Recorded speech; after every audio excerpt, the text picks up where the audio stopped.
স্ত্রীর গায়ে হাত তোলাটাই যেন স্বামীর কাল হয়ে দাঁড়িয়ে গেল। দেখেন প্রিয় বন্ধুরা, স্ত্রীকে চর দিল। তার স্ত্রী কিন্তু দৌড়ে চলে গেল তার মায়ের কাছে।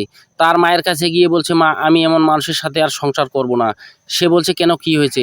সে বলছে, প্রতিদিন আমার গায়ে হাত তুলে আমাকে টর্চার করে। সে বলছে, আমার তো মনে হয় আমি তাকে বিষ খাইয়ে মেরে ফেলি।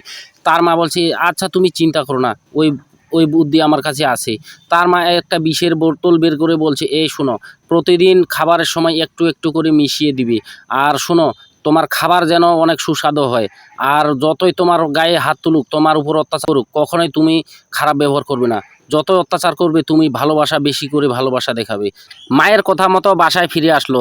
তার স্বামী অফিস থেকে আসতে না আসতে সে হাসি মুখে বলছে, এসেছো, বসো। তার স্বামী তার মুখটি টিপিয়ে ধরে বলছে, চর দিয়ে, যাও এক গ্লাস জল নিয়ে আসো। তার স্ত্রী কিন্তু সেই জলের সাথে বিষ মিশিয়ে তার স্বামীকে খেতে দিল। তার স্বামী জলটি খেয়ে কিন্তু সে বিছানায় লুটে পড়ল। সকালবেলা অফিসের টাইম হওয়ার সাথেই স্ত্রী বলছে, তাড়াতাড়ি রেডি হয়ে নাও, তোমার টিফিন রেডি।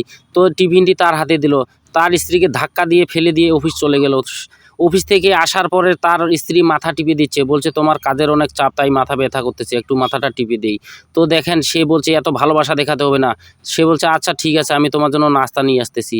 তার স্বামী ভাবছে, আমি এত অত্যাচার করার পরেও আমাকে এত ভালোবাসতেছে। তার স্ত্রী কিন্তু পড়ে গেল। সে দেখতে পেয়ে দৌড়ে চলে গেল স্ত্রীর কাছে। দেখতেছে অনেক আঘাত পেয়েছে।